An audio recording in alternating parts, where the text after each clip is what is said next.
As the incident commander, circle around the vehicle, I see. We'll circle complete, no hazards. Copy. Prepare for stabilization. Copy.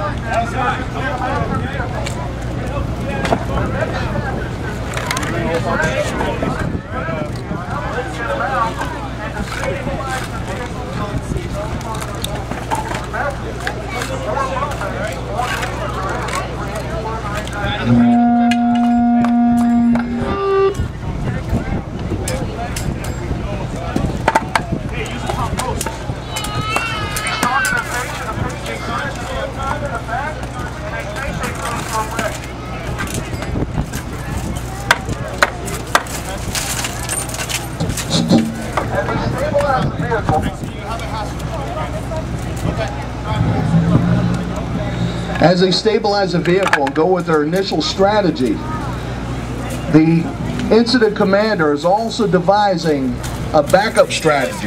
Remember, a plan A, a plan B, and a possible plan C.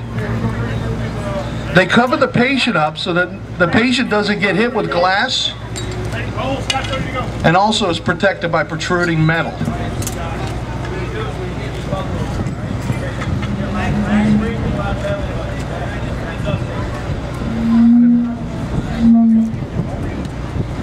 Right here might be the best place for me. They cover the patient, they've stabilized the vehicle, and they're pulling straps. What they're doing is they're going to marry or strap those vehicles together so that they're one unit. If they're up against a bridge, they would strap the vehicle to the bridge. If they're up against a tree, they'll strap the vehicle to a tree. They want to stabilize this vehicle so that there's no further movement. Remember, it's not the initial injury that paralyzes our patients a lot, it's subsequent re-movement injuries. So we don't want to remove that, or we don't want to create any movement for that patient. We're stabilizing the vehicle. Paramedic Dave is talking to the patient, assuring him that everything's going to be okay. Remember, if you're in that situation, you're going to hear a lot of machinery, you're going to hear a lot of breaking glass, but there's going to be somebody coming to you saying, it's okay, we're going to get you out of this thing. He's asking him what kind of medical history he has. If there's any treatment that the patient needs right now, if he's unresponsive, if the patient's having difficulty breathing, then Dave would be treating the patient. But right now we have back pain and leg pain. The patient thinks that he broke his leg. Along with strapping the vehicles to each other, they're stabilizing the points between the vehicles. The incident commander keeps circling the vehicle, going around and around the vehicle, assuring safety. He's looking at the points of stabilization. He's looking at the straps. He's looking at the best way to get the patient out. A primary strategy that we use is we try to remove the victim in line with their spine. So if the head's in an upward position, the patient will come out of the roof. If the patient's laying backwards, we'll tunnel through the back of the vehicle to get to the patient. It's a basic rule of extrication. Plan A is a roof removal. Plan B is going to be a side out. The IC is called for a Plan A, roof removal, Plan B, side out. Removing the roof is a coordinated endeavor. Well, they will take certain posts from the vehicle each time to limit the movement of the roof on the patient. Along with that, the secondary strategy that they called for was a side out. A side out is removing the whole side of the vehicle. As you see the paramedic cutting through the glass, removing the glass, the patient is covered. They remove the glass in one solid piece, getting it away from the patient. As they remove items from the vehicle, they'll put it in an area where they won't trip over it, such as under the vehicle or out of the way.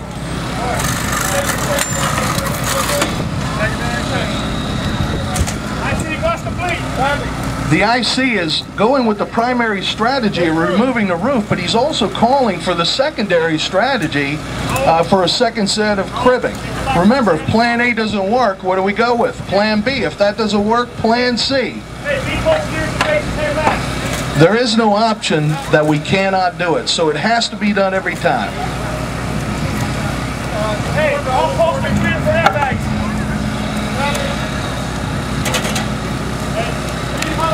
Firefighter Carlos is working the hydraulic cutters.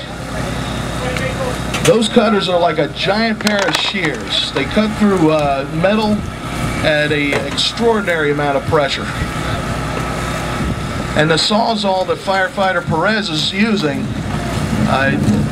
has a special metal blade, a torch blade on it that cuts through metal very easily. But before they cut through the metal, they remove the plastic around the patient.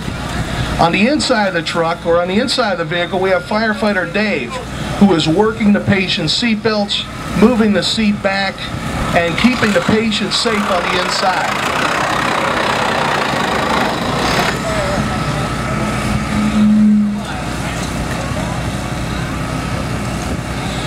Now, in between the cutting and the patient, they're putting safety boards. Those safety boards enable the firefighters to work without endangering the patient to any of the tools or any of the falling debris that might fall on the patient.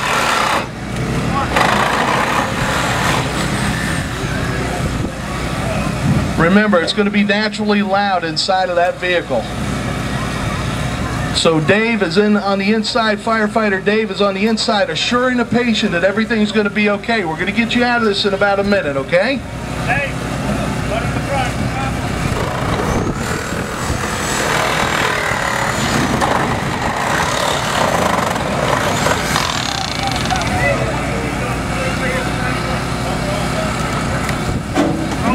Before each post is cut, and every time we're cutting metal, the firefighter on that tool is saying, cutting beef post, cutting metal, before the action is done. It gives all the team members due regard that the action's taking place. Remember, these guys are working in close proximity with some heavy-duty hydraulic tools. It's a dangerous endeavor.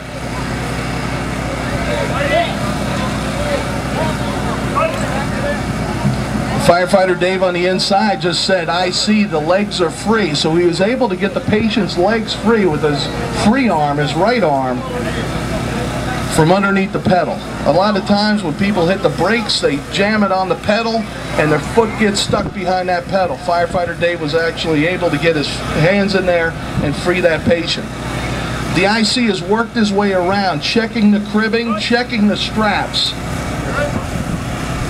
The IC's only job is initial strategy and safety. The deployment of the strategies take place for the firefighters working the tools. Firefighter Carlos cuts the final post.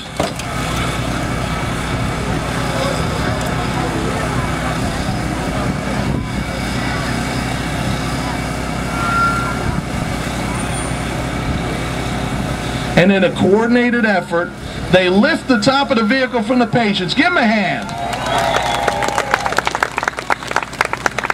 Firefighter Dave with the patient, assuring them that we're going to get him out. Remember what I said, wherever the spine is, in line with the spine, that's how we want to get the patient out. So we're thinking about taking a patient straight back.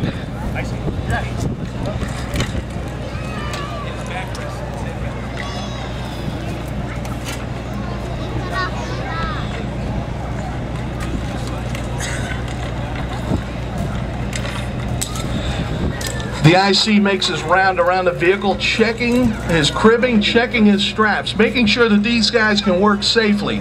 Their mind is on the task at hand, and the IC's mind is on safety at all times.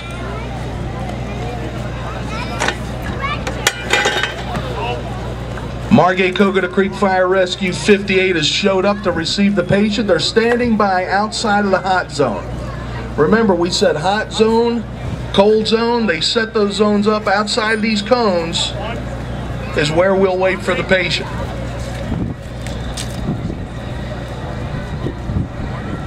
They get the patient on the backboard. They do one final check. They're checking his chest, checking his pelvis, making sure that everything's stable, and assuring that if we need to stabilize the patient any further, we're going to do it. So at this point, they're stabilizing the patient. If any treatment needed to take place on the patient, they'd be doing it now in real time.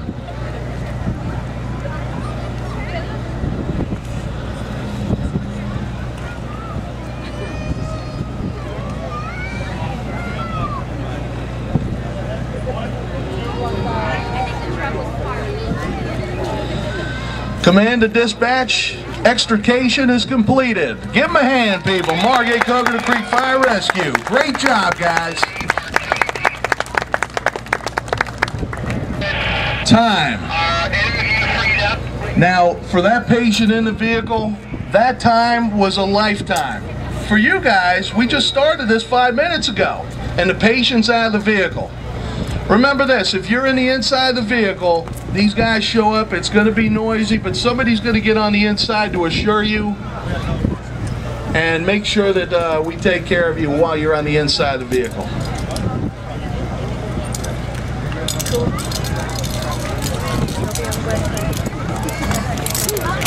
Yeah, with many different scenarios, we're going to have another scenario here at 2 o'clock today. And with the many different scenarios that can take place, that can happen, these guys are ready for each and every one of them. They can come in blind and take care of this. We want to thank you for coming out to see this demonstration, our good people from Margate and Coconut Creek. Let's give these guys a hand. Great job, guys.